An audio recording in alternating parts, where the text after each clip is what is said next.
Welcome to the Story a Day podcast. This is Julie Duffy, encouraging you to be a writer today, not someday. Good morning, good evening, good afternoon. Julie here from the Story a Day podcast. And here we are at the end of 2020. It's the end of another year. How's it gone for you? I know that seems like a weird question to ask this year because there's, a lot of discussion about how this year's been odd, but it's worth looking back at the end of every year, at the end of every season, but certainly at the end of every year. What have you achieved and what haven't you achieved? There's a temptation to rush ahead and set goals for next year without really taking a close look at what we've done this year. Because sometimes we don't want to think about what we've achieved or not achieved this year because we might not have achieved as much as we wanted. And that can certainly be a fair assessment this year.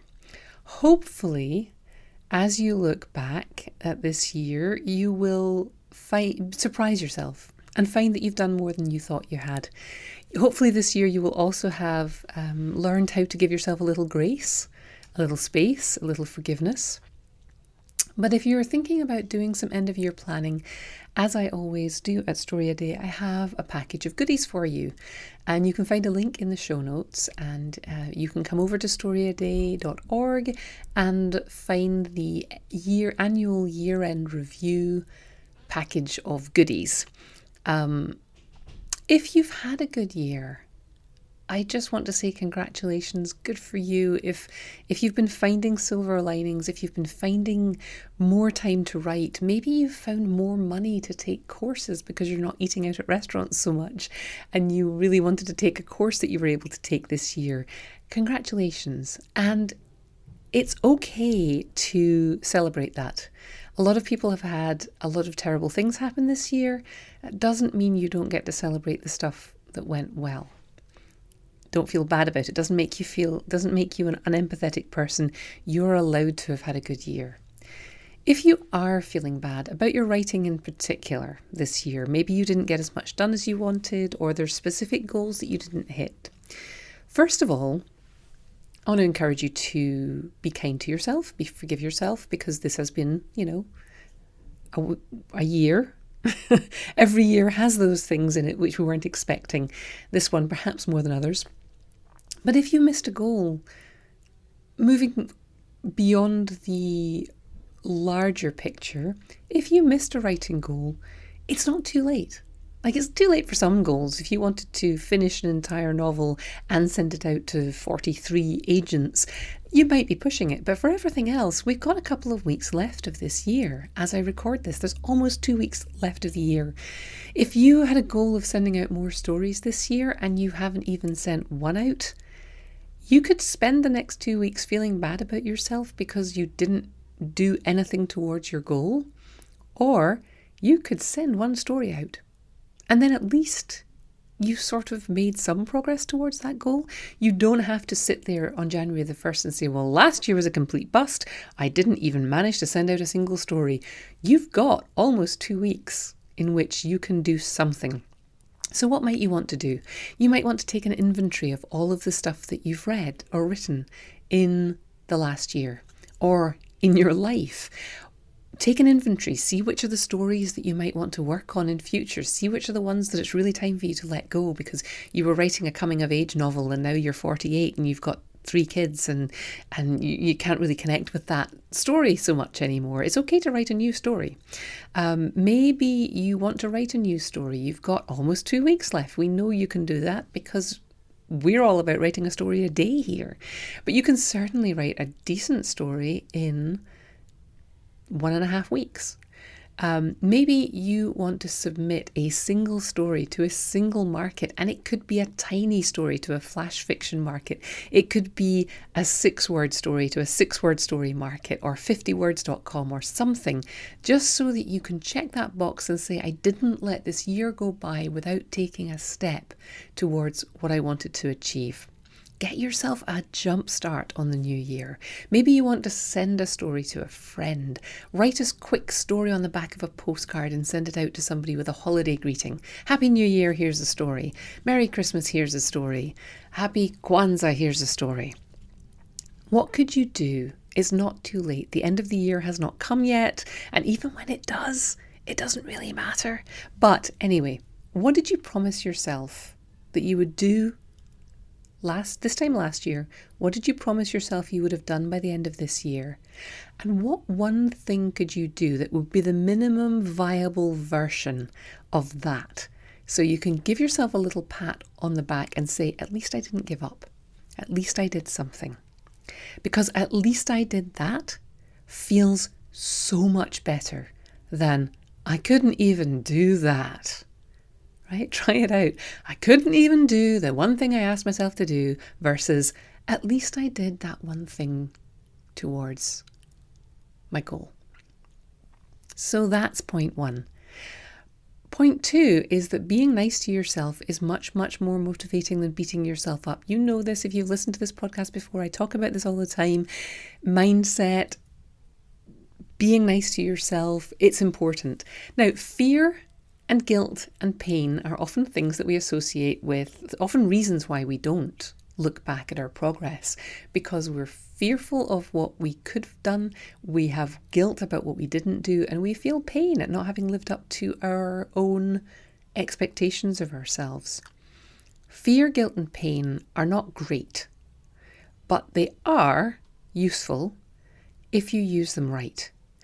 Burning your fingers on a naked flame isn't supposed to make you feel afraid of fire. It's not supposed to make you resign yourself to eating raw food and living in the dark all your life. Burning your fingers on a naked flame will hurt, and the fear and pain of that are supposed to prompt you to take action. And the action is to pull your hand away from the fire next time. Not to sit in the dark, not to eat raw food, and not to be afraid of fire. Guilt is meant to prompt you into avoiding doing the thing that made you feel bad in the first place. It's not meant to be something that you sit in all the time. So guilt that you didn't write as many stories as you wanted this year can be useful if you use it to say, I don't want to be feeling this way next year, so here are some things I'm going to do to make sure I'm not. You don't stay in the bad feelings about this. Fear and guilt and pain are useful when they drive us to take actions. New Year's resolution and goal setting exercises take all of that energy of the here's where I don't want to be anymore, and they channel it into a shiny future version of what life will be like when you get your act together. The problem is we don't often talk about the steps in between. Getting from here, where I'm feeling bad, to there, where I'm new and improved and great, isn't instantaneous, and it's going to be uncomfortable. We're going to have to do some things that we're not currently doing. And being in that uncharted no man's land is going to feel uncomfortable. So you need to figure out a way to hang on to some of the discomfort, hang on to some of the fear and pain and anger feelings, maybe write them down. How are you feeling right now? And you don't have to spend all your time there, but when you're slipping, when you're in that transitional phase and you're not quite bright and shiny and new and doing all the things you want to be doing, the temptation is going to be to stop doing the steps on the way because they're uncomfortable and slip back into your old habits.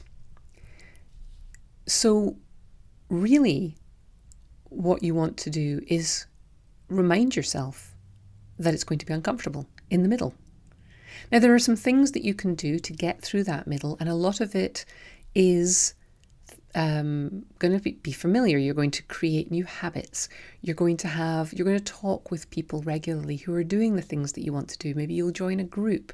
Maybe you will set up a date, accountability date with people. You will learn from people who are already modeling the behavior that you want to take on. These are all steps that intellectually you have to take to get to the new version of you that's achieving your goals. But I think the reason that we fall apart in the middle is because we don't hold on to our why. We know intellectually that we need to get up earlier or work harder or write every day or whatever it is that you decide to do as a habit. And you can go back to episode 150 of this podcast to figure out to hear about Dr. BJ Fogg's research into tiny habits and a really solid method for incorporating new habits into your life. But it's not going to work if you don't have a compelling emotional connection, because the stage in between where you are today and the stage and the place you want to get to is uncomfortable. Building new habits is uncomfortable. And if you don't have a really strong emotional connection to that, you don't have a really strong why, a really good internal story about why you want to get there, then of course your habits are going to fall away, because willpower only takes us so far. So use the worksheets that I'm providing, because they've got all of this built into them. It's not just about what will you do every day, it's about why does it matter to me? And I want you to sit down and take some time to think about why it matters to you. And then keep the worksheets handy, because as you go through them, you will be delving into that uncomfortable, that painful place that you are right now, where you've missed a goal or you haven't achieved as much as you want to achieve. But fear and pain don't hang around. Anyone who's given birth or passed a kidney stone will tell you it is painful. It's one of the most intense experiences of their lives, but you can't actually really remember it. You can't summon it up without some serious imagination and role playing. And that's a good thing, because we don't really want to be able to relive traumatic experiences at the drop of a hat. That's not healthy. So our brain is protecting us from that. But then it also makes it, for people like me who are kind of optimistic and everything will be fine, it kind of makes it easy to walk away from your obligations, because you don't remember how terrible it feels on December the 31st when you get to the end of another year and you haven't done the thing you said you were going to do. So working through planner worksheets like this really helps you to hold on to some of the feeling of not having met your goals, but it very quickly vaults you towards the yay feeling of approaching your goals, and it gives you steps in between. You write down, you work out intellectually all the steps that you know you have to take to get there, and while you're doing that, you're writing yourself a compelling story about why it matters emotionally. It's all built into these worksheets that I've put together for you. There is a link to a previous podcast where I talked about goal setting that goes along with these worksheets. So listen to that one as well. And have a wonderful, restful end of your year. Don't panic. Just because it's nearly New Year doesn't mean that everything has to change overnight. January the 1st is just another day. But if you feel moved to take this time to do some reflection and some planning ahead, use these tools, use these worksheets, and think about the fact that you need to tell yourself a compelling story, because the bit in the middle between where you are today and where you want to be is going to get uncomfortable. And you're going to have to remember why it is that you're putting yourself through this little bit of discomfort. And writing it down is how we writers do that. Use the tools, have a wonderful holiday season, and most of all, keep writing.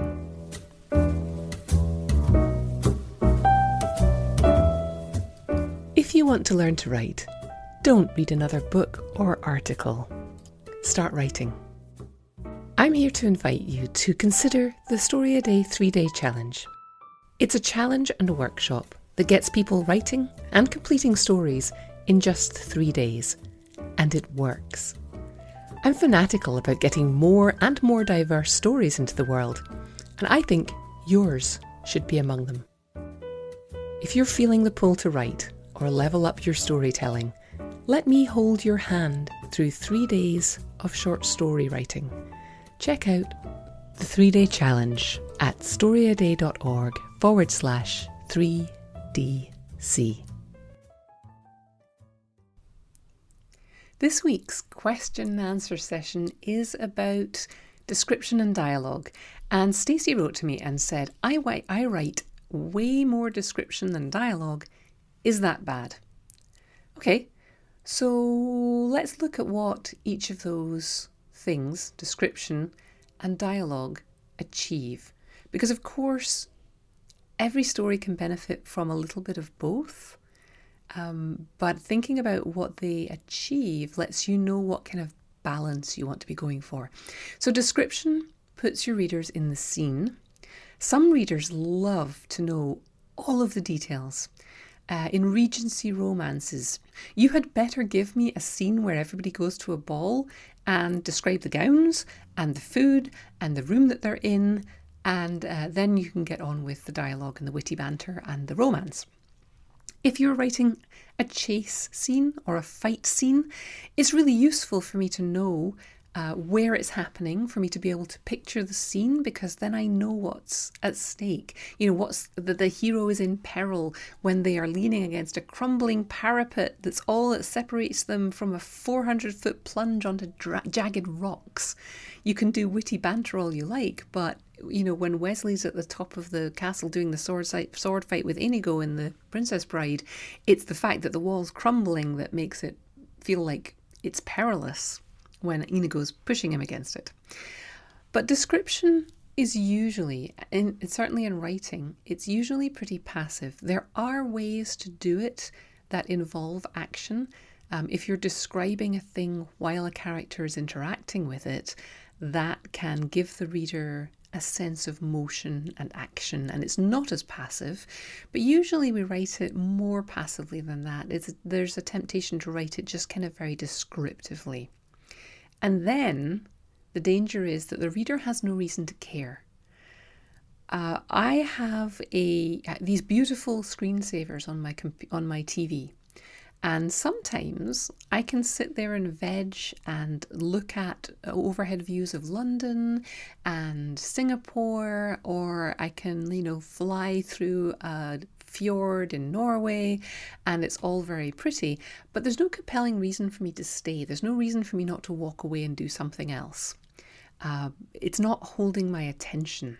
And that's the danger when you are describing stuff and thoughts and possibilities in your story, instead of taking the reader directly into the situation.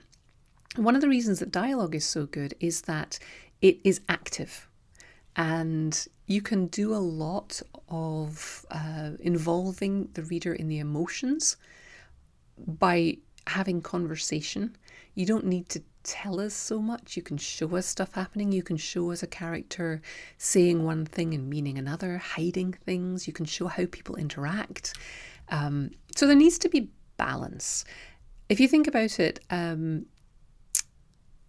you can go to a black box theatre, which is just a theatre with no scenery, just a stage, and you can watch two actors go back and forth for 2 hours, and they can keep you completely engaged. They can convince you that they've been in lush scenery just through their words and through their body language, and you don't actually need all of that scenery. So dialogue is hugely important. But in a novel, or novel or short story, you're probably going to want to include some description, because it gives people context. It allows people to feel like they are in the story. So you want a balance, but it doesn't have to be 50-50. It depends very much on your style and what your readers like. And you can't please all of the readers all of the time. Some readers are going to want more description than you do. Some readers are going to want less description than you do. And they're just not maybe your ideal reader. So going to visual stuff again, think about Aaron Sorkin's TV shows. The West Wing, it became famous for this thing they did called the walk and talk. Now Sorkin's scripts are very dialogue heavy. They're snappy, they're polished. Everybody speaks the way that we want to speak. Nobody ever stumbles or says, oh. But while they're doing that, they're not just sitting around. They're walking through corridors in the West Wing, or they're outside walking past Washington landmarks. It's giving the viewer context for the conversation. When somebody's out of their element, they're going to be literally out of their element in that show. Toby's walking around outside seeing a homeless person. That's not his normal element. We know he's uncomfortable. So you can give people context, and you can give them a little bit of background, but in the West Wing, it's most often still a corridor. And they'll choose different locations, a ballroom or a stairwell, to tell you something, but it's mostly minimal. There's no lush cinematic scenes in the West Wing, or there are very few.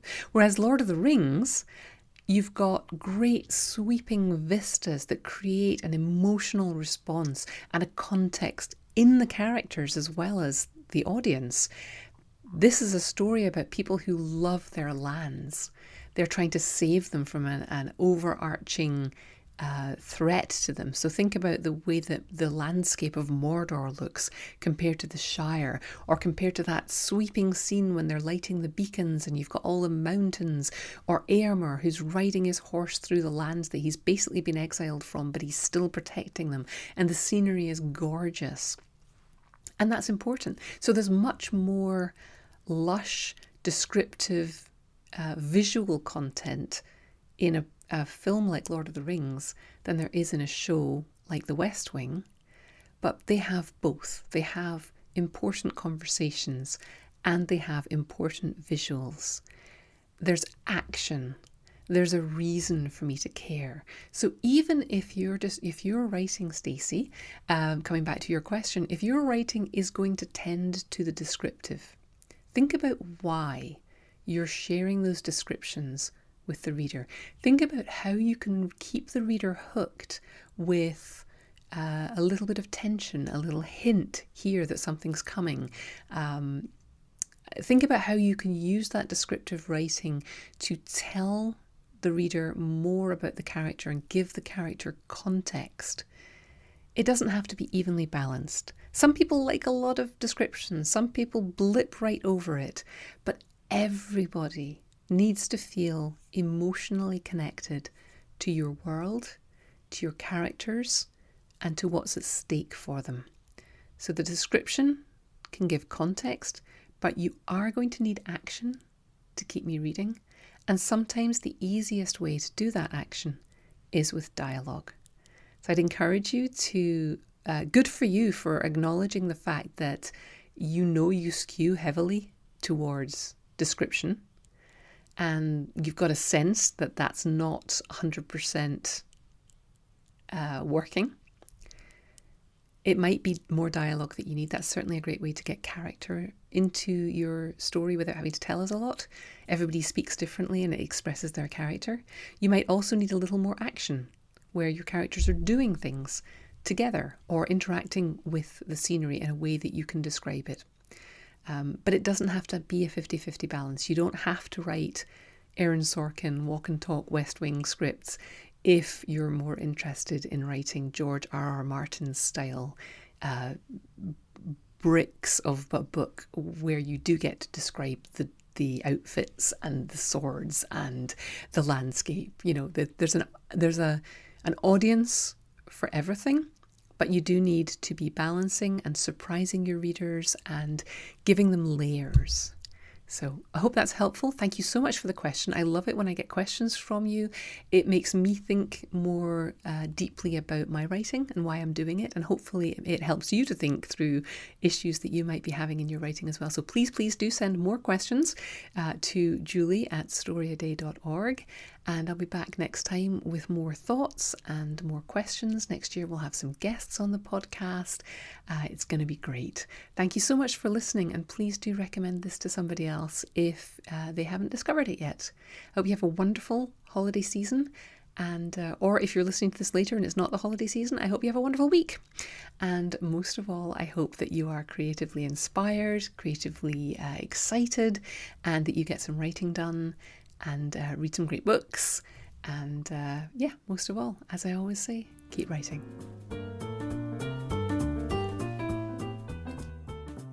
Thanks for listening.